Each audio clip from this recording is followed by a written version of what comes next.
पक्ष विपक्ष दिख रहे हैं आप, मैं हूं आपके साथ नेहा दुबे। क्या आएंगे किसानों के अच्छे दिन, ये एक बड़ा सवाल है, क्योंकि उत्तराखंड में जो परिस्थितियां हैं वो विषम परिस्थितियां रहती हैं, लेकिन उसके बावजूद भी अब बताया जा रहा है कि किसानों के अच्छे दिन आने वाले हैं। किसानों की तस्वीर और तकदीर बदलने वाली है। राज्य में कृषि बागवानी के दृष्टिगत विभिन्न योजनाओं के लिए केंद्र से 3800 करोड़ रुपए की राशि मिलेगी। केंद्रीय कृषि एवं ग्राम्य विकास मंत्री शिवराज सिंह चौहान ने सोमवार को नई दिल्ली में मुख्यमंत्री पुष्कर सिंह धामी के साथ हुई बैठक में इसकी सैद्धांतिक सहमति प्रदान की है। बता दें कि मुख्यमंत्री ने केंद्रीय मंत्री का आभार जताते हुए कहा है कि ये सहयोग राज्य के कृषि क्षेत्र को आत्मनिर्भर और आधुनिक बनाने की दिशा में महत्वपूर्ण साबित होगा।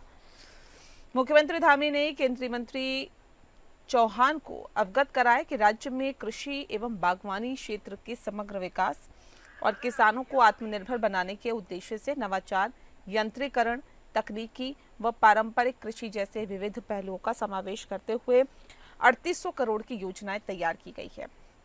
उत्तराखंड के किसानों को कई समस्याओं का सामना करना पड़ रहा है, जिसमें जलवायु परिवर्तन, जंगली जानवरों द्वारा फसलों को नुकसान, सिंचाई की कमी और उपज का उचित मूल्य न मिलना शामिल है। इसके अतिरिक्त किसानों को ग्रामीण आवास के अनुसार फसल बीमा भुगतान में देरी और भूमि कानूनों में बदलाव और बुनियादी ढांचे की कमी जैसी चुनौतियों का सामना भी करना पड़ रहा है। सवाल ये है कि किसानों की हालत में सुधार क्यों नहीं आया, आय दोगुनी क्यों नहीं हुई है, बीजेपी और कांग्रेस की सरकारें कितने जिम्मेदार हैं और क्या अब आएंगे किसानों के अच्छे दिन।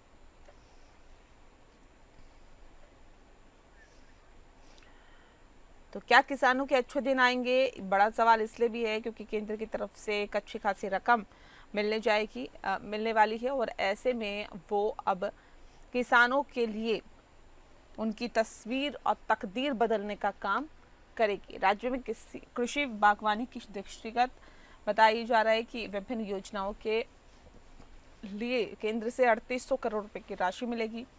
केंद्रीय कृषि एवं ग्राम्य विकास मंत्री शिवराज सिंह चौहान ने सोमवार को इस नई दिल्ली में मुख्यमंत्री पुष्कर सिंह धामी के साथ हुई बैठक में इसकी सैद्धांतिक सहमति प्रदान कर दी है।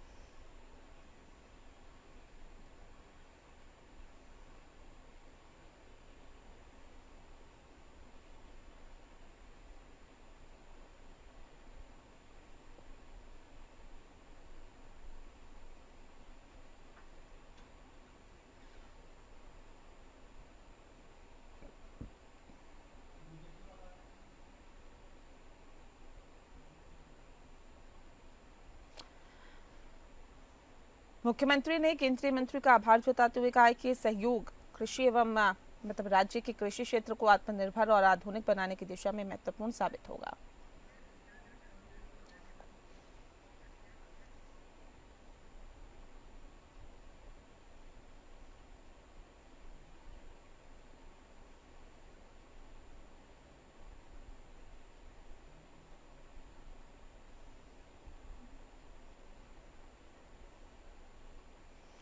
और इस विषय पर तफसील से चर्चा करेंगे। खास मेहमान हमारे साथ मौजूद हैं, उनसे आपका परिचय करा देते हैं। इस वक्त हमारे साथ कमलेश उनियाल जी हैं, सह मीडिया प्रभारी हैं, भारतीय जनता पार्टी से हमारे साथ सीधे जुड़े हुए हैं। बहुत स्वागत है सर आपका। सुनीता प्रकाश जी हमारे साथ हैं, जो कि प्रवक्ता हैं कांग्रेस पार्टी की। बहुत स्वागत है आपका भी। इस खास कार्यक्रम की शुरुआत कमलेश जी आपके साथ ही करते हैं। सर, इसे किस तरह से देखते हैं? 3800 करोड़ रुपए की एक बड़ी और भारी भरकम राशि मिलने जा रही है राज्य को, और ऐसे में क्या वाकई उससे किसानों की दिशा और जो दशा है वो सुधरेगी? निश्चित तौर पे, क्योंकि कई बार चाहे केंद्र हो, अपने प्रदेश सरकार है, निरंतर किसानों की आय दुगना करने का जो हमारा लक्ष्य था, या जो हमारा एक मैनिफेस्टो में था कि किसानों की आय हम लोग दुगना करना चाहेंगे।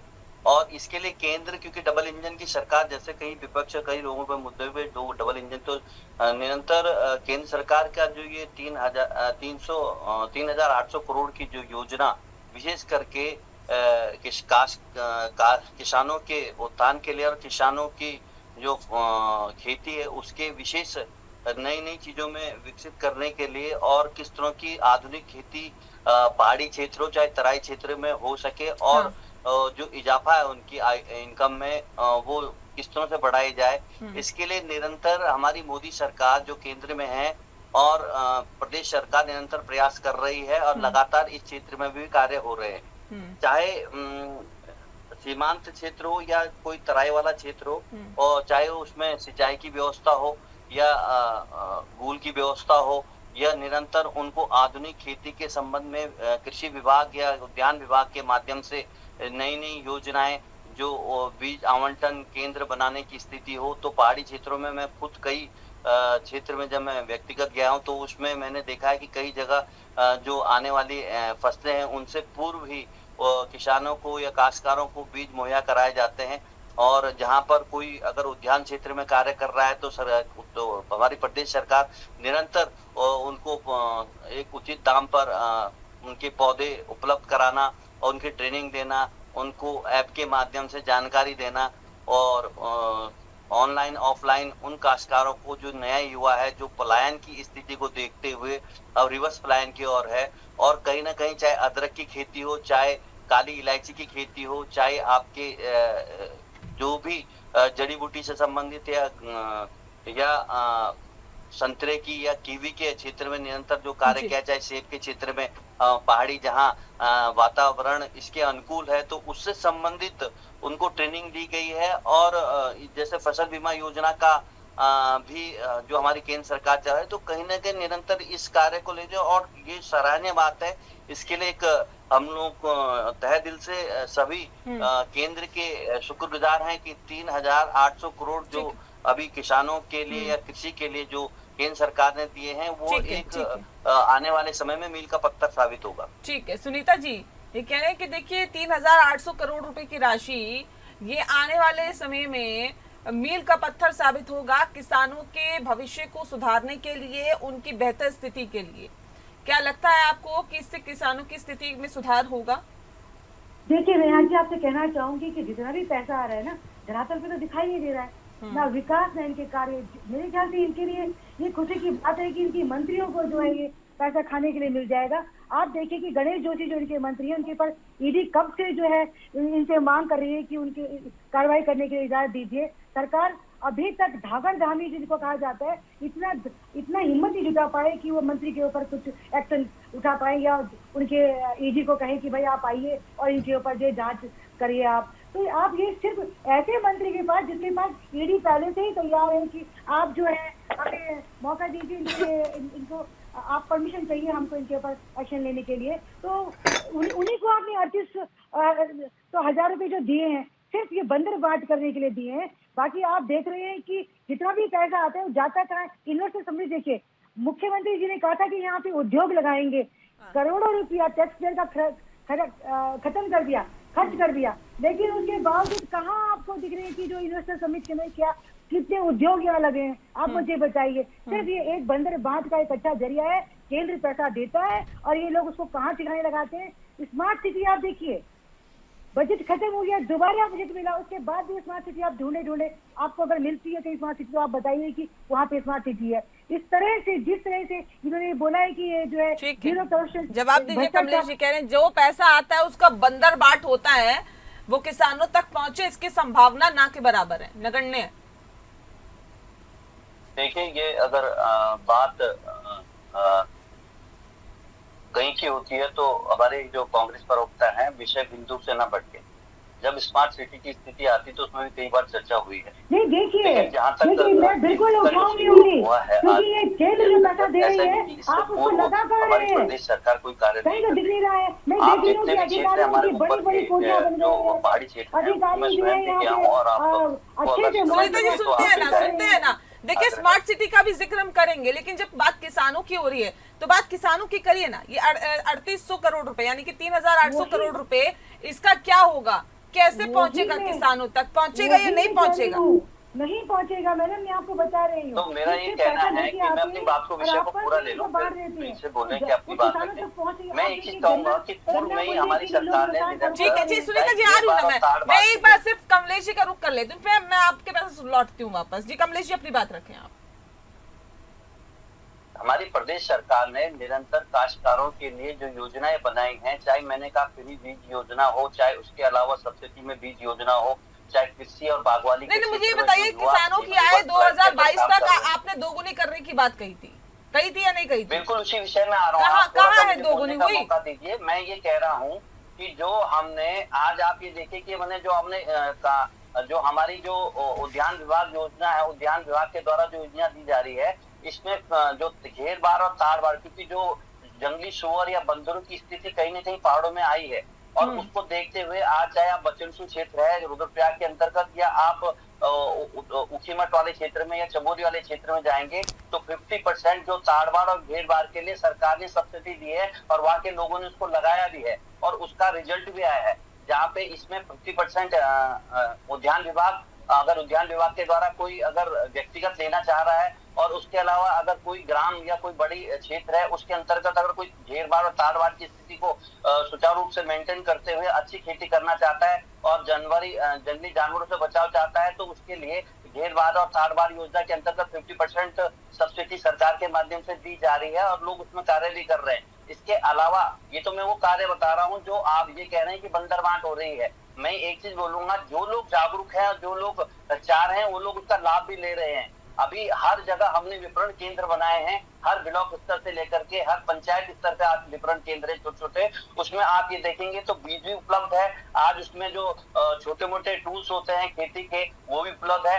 किसान तो आज भी अपने आप को ठगा सा महसूस कर रहा है सर।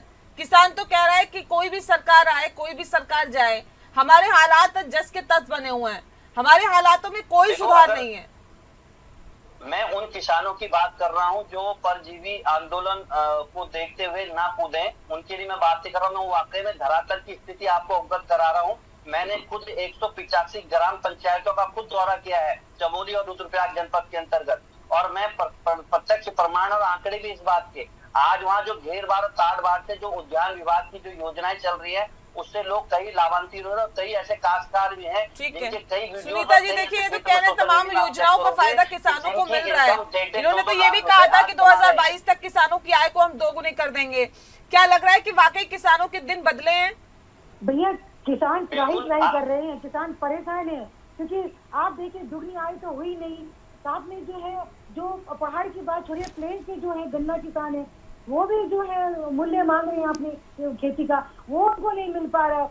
मुझे समझ में नहीं आ रहा है कि पैसा लेके आएंगे। अब बंदर अब पलायन इतना हो चुका है कि लोग किसान रह कहाँ गए हैं।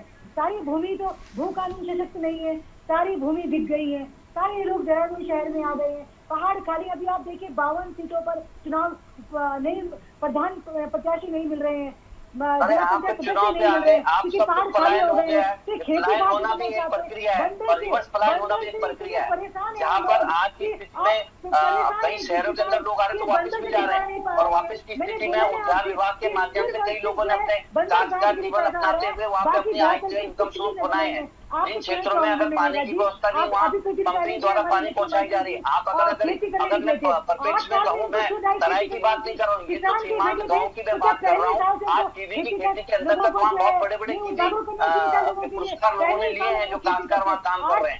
आज वहाँ सेब की खेती भी हो रही है, और हमारी जो ऐसा नहीं है, देखो अगर नकारात्मक सोच रखोगे तो उसके हिसाब से कुछ नहीं हो रहा है। लेकिन कहीं ना कहीं एक पलायन की बहुत बड़ी समस्या है, लेकिन उसके लिए सरकार भी उसी दृष्टिकोण से अपने नए कदम और नए प्लान एक्शन के हिसाब से काम कर रही है। और सरकार निरंतर किस तरह से काश्तकारों की आय दुगनी हो, जो लोग काश्तकारी से दूर हो गए थे वो किस तरह से रिवर्स काश्तकारी को आ रहे हैं, रिवर्स पलायन के अंतर्गत अपने क्षेत्रों में अपने गाँव में वापस आ रहे हैं। और आज आप ये देखिए, मैं खाली इसकी बात नहीं कर रहा हूँ कि साहब जो पैसा आया है, आज इस पैसे के आने से एक मैं आपको बोल रहा हूँ बहुत बड़ी रकम है 3800 करोड़ रुपए, और इसका कहीं ना कहीं ऐसा चौमुखी विकास पूरे उत्तराखंड क्षेत्र में जो जहाँ काश्तकारी की स्थिति आती है, और जो उसके लिए दिक्कत आती है, पहले भी सरकार निरंतर इसके लिए कार्य कर रही है। जनता बहुत दुखी है, और किसान भी जो है आज रो रहे हैं, क्योंकि देखिए आज की स्थिति नहीं है ना मैम, ये किसान तो आज की स्थिति में नहीं है कि वो रो रहा है। वो तो हम कई सालों पहले से देखते हुए आ रहे हैं, किसान की वही स्थिति है। सरकार तो आपकी भी रही, स्थिति तो नहीं बदली। मैं आती हूँ उस पे, मैं आती हूँ सुनीता जी, मैं आऊंगी।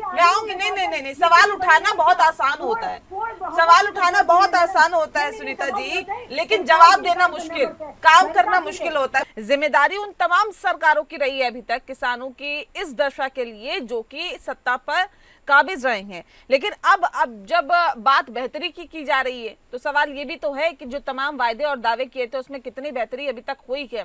मैं एक बार फिर से सुनीता जी का रुख कर लेती हूँ। सुनीता जी, सरकारें तो आपकी भी रही, उत्तराखंड में तो पहली बार ऐसा हुआ है कि किसी की सरकार रिपीट हुई है, नहीं तो 5 साल बनाम 5 साल का ही खेल चलता हुआ आ रहा था। ऐसा तो नहीं है कि आपको मौका नहीं मिला। फिर क्या हुआ? किसानों की आय बढ़ी, किसानों के हालात में सुधार हुआ, नहीं हुआ? नहीं, मैं आपकी बात का जवाब देना चाहती हूँ कि आप कह रही हैं कि हमारी भी सरकार थी, ये सरासर जनता के साथ चला हुआ है और उनके मुंह में करारा टमाटर है। जनता ने हमें हटा दिया ना, अब 8 साल से क्या ये वही देखने के लिए मिलेगा? और आप क्या चाहती हैं कि जो कांग्रेस सरकार के टाइम पे हुआ आने वाले 10 साल तक वही चलता रहे क्या? नहीं, मैं नहीं चाहती हूँ, मेरे चाहने से नहीं होगा ना, मेरे चाहने से होगा कि सुनीता जी, अगर मैं ये कह दूं कि किसानों को तो बहुत बेहतर स्थिति में आप ले आए तो होगा, आप लोगों के चाहने से होगा। मैम, आप लोग सत्ता पर काबिज होते हैं, हम काबिज होते हैं, लेकिन अब 8 साल की सरकारें तो कहाँ मैं जवाब दूंगा उठता है। गलत बात है एकदम, ये तो प्रोत्साहन देने वाली बात है सरकारों को कि भाई पहली सरकार तो जनता हाथी पर है, जनता ने इनको हटा दिया ना, इनको पूर्ण बहुमत दिया, और पूर्ण बहुमत देने के बाद भी पहले सरकार हुआ करती थी मिली जुली सरकार बचाना ही मुश्किल था। आज 8 साल से पूर्ण बहुमत की सरकारें, डबल इंजन की सरकारें, ये लोग कर क्या रहे हैं? आज भी पुरानी सरकारों की शौरत जा रहे हैं क्या? जनता हम क्या कर रहे हैं हम बताएंगे ना, आप जरा सुनिए तभी तो बताएंगे। आई थी